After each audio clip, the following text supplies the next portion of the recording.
Hey guys, TommyBryson here, and today this video is all about traps that keep you poor. Now, since I was like 19 or 17 actually, I've always been curious about basically what makes someone poor and what makes someone rich. And people told me, hey Tommy, being poor is a mindset, okay?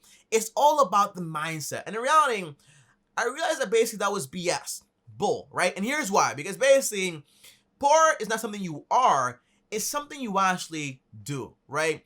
If you don't save money, if you don't invest, you basically spend all your money on trash. In reality, you're not going to be rich. If you save your money and you budget and you do everything correctly, in reality, you're going to actually become rich. And by the way, that's why today, 80% of millionaires are actually first generation in America. So basically means, hey, you don't have to be special, okay? You don't have to be any of that stuff. In reality, all you have to know is something that the rich people actually know, and then practice that, and before you know it, you'll also become rich. And that's why my number one goal is always to keep reading and learning, because basically the more you read and learn, the better you actually get at whatever you're trying to get better at. So basically this whole video is about things you don't want to do if you don't want to be poor. And if you guys are new here to this channel, guys, I post videos every single day, so make sure also subscribe, hit the bell, stay notified, and on top of that, also destroy the like button.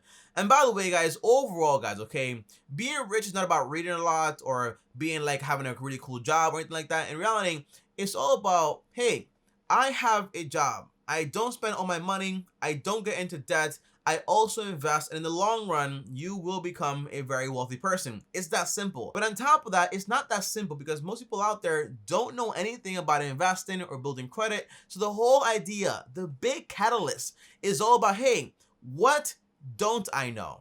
And that's all it is. Once you find out exactly what people that are rich actually do, you can go ahead and do those things, and then go ahead and also become wealthy in your own right. Now, here are the things you want to avoid if you do not want to be poor.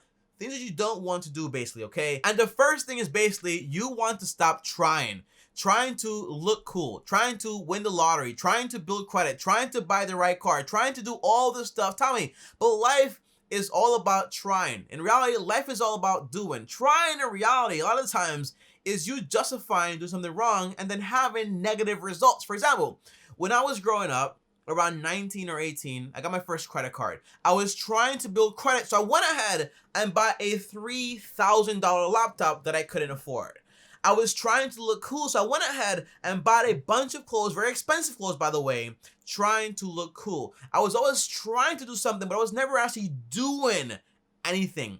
That is a big difference. Doing means, hey, I take responsibility, and that is actually what I'm doing. In reality, before you try to build credit, learn about credit. Before you basically try to make friends by basically looking cool, in reality, why would you want something that only likes you for the way you look? That is terrible, because the older you get, or for example, if you get broke, what are you gonna do when you can't afford all the fancy clothes anymore? Or for example, you get older and you don't look as sexy as you used to, right? So it's a very bad concept. So the answer is stop trying to do things and start learning how to do things. It's a very different way of doing things, okay? For example, if you want to get rich, find out what do you need to do to get there. Don't just try it out, right? If you want to build credit, don't try to build credit, right? The answer is, how do you build credit, right? Always try to find out the information. I used try there. But the idea is you want to try to get all the information, but you want to do the activity once you get all the correct information. Today, I know that basically, hey, the friends and family I have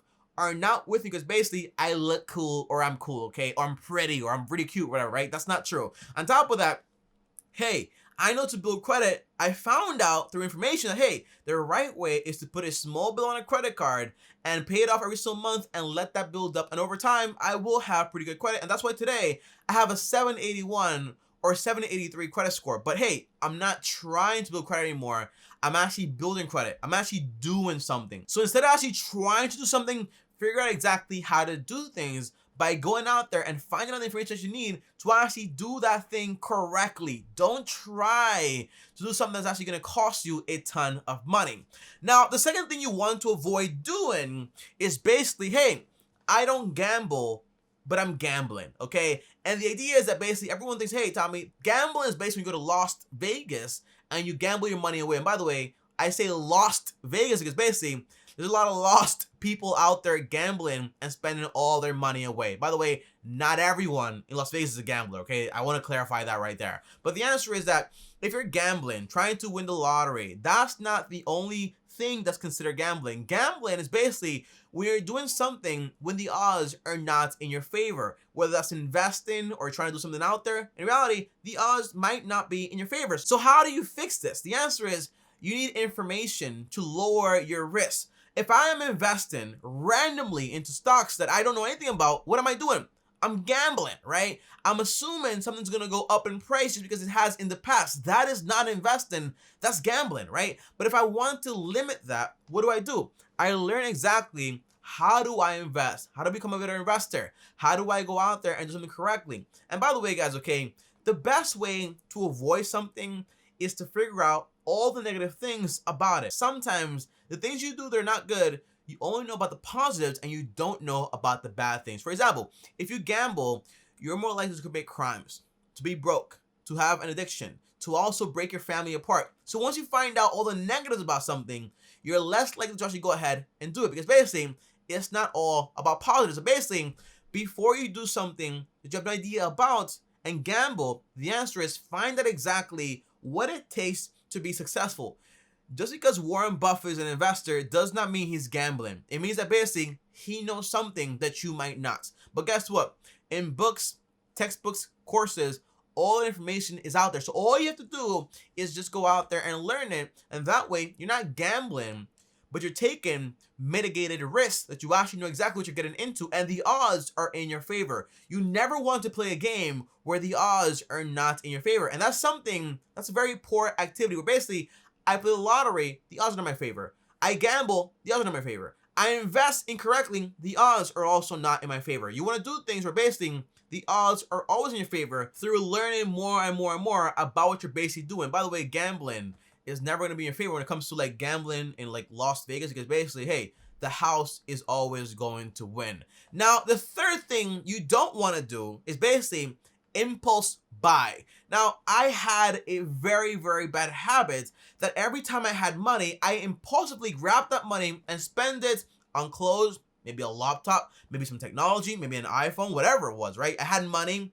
and I impulse bought things. But on top of that, I've heard stories about people that basically impulse buy a car or a house, things that you can't really take back. And that is not what you want to do. Now, the real reason why people impulse buy things that basically they don't have a plan for the money they actually have. So what does that mean? How do you fix this? The answer is, if you want to stop impulse buying things, create a budget and a plan for all the money you actually have. That way, you know for a fact, every dollar you actually make has a name, has an account to actually go to. That way, whatever is left over will never be left over, because basically you have a plan for every single dollar you actually have. That is my advice. So basically, when I started budgeting my money for investing, paying down debts, emergencies, also my expenses, my fund, and also my charity, guess what happened, okay? Every dollar I had a job, meaning there was no room for impulse buying. Impulse buying is dangerous because basically the more money you make, the worse it can get. Imagine buying a car for $30K, putting down $5K. Now you have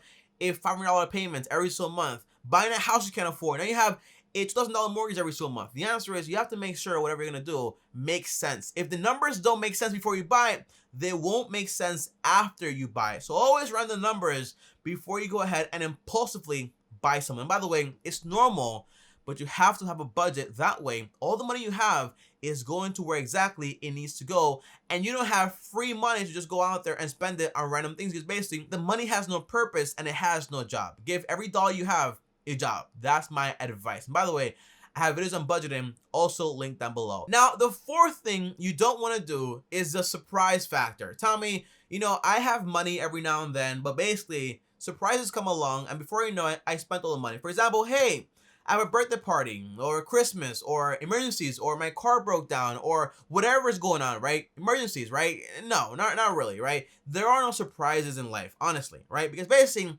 if you prepare for something, you expect it. That way when it happens, it's not a surprise. You were already expecting it because for a fact, your car's gonna break down. Christmas comes around the same time every single year, obviously.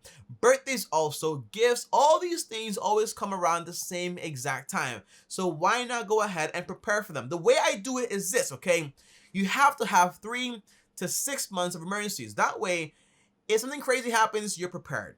On top of that, if I have a car, I'm going to have 1,000 to 2K on the side for that car in case it breaks down or it needs some maintenance. That way, it's not a surprise. If I want to go on vacation, I save around $83 every so month. That way, by the end of the year, I have 1K, enough to go on vacation and still come back with money in my pocket. On top of that, if I know for a fact I like to give off gifts and stuff like that for birthdays and parties, the answer is I'm gonna save money for that also. If you save, for example, 30 bucks every single week, by the end of the year, you have around 1,560 bucks. So basically go ahead and give out gifts or buy yourself something if you actually want to. There are no surprises. It's basically just people that are not prepared for what life is going to bring them. So the answer is be prepared for the unexpected, and it will no longer be unexpected and set you back right back where you actually started.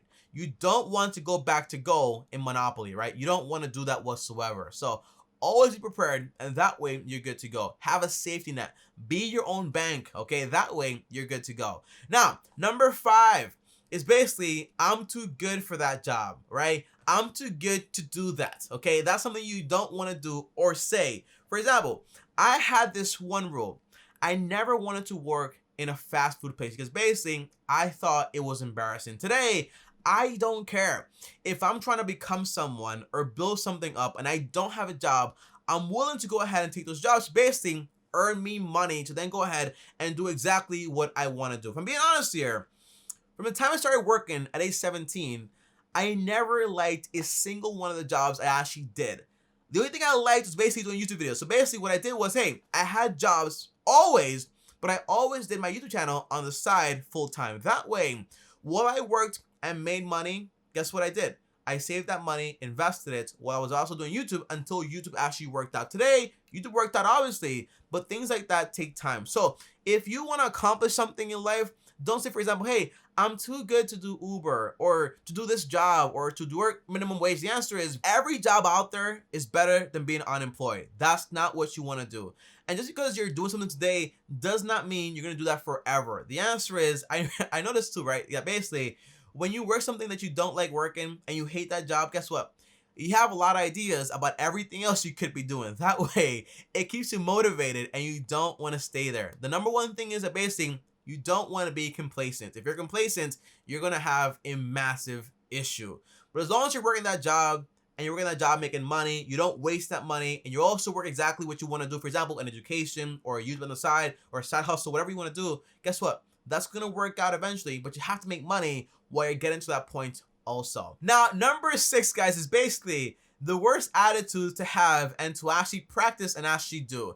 And it's the I'll figure it out attitude, where you don't know something, but you're going to say, hey, I'll figure it out on my own. It's fine. I'll figure out exactly how to do that and how to do this. The cool thing about living, for example, in this age today is that basically whatever questions you have and whatever you want to do, someone else already did it. There's nothing original out there. So in reality, whatever you want to do, you don't have to figure it out on your own. You don't have to reinvent the wheel. The best tool out there are basically YouTube and also Google. Whatever you don't know, Google it and YouTube it, okay? That way, you know exactly a path to actually get there. If you want to be rich, I have a channel about it, right? How do you invest to become wealthy in the future?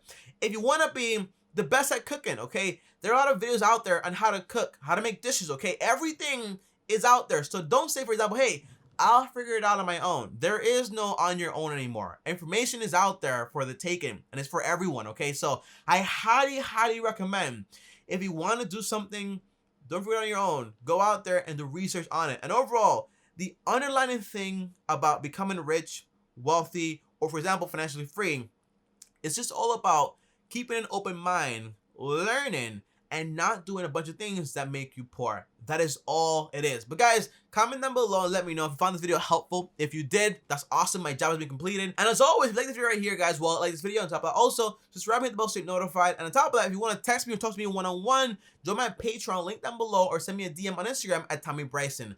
And before I go, if you want to watch a full video on a system on basically how to invest your money, here's that video right here. I'll show you tomorrow. Thanks for watching, and as always, peace.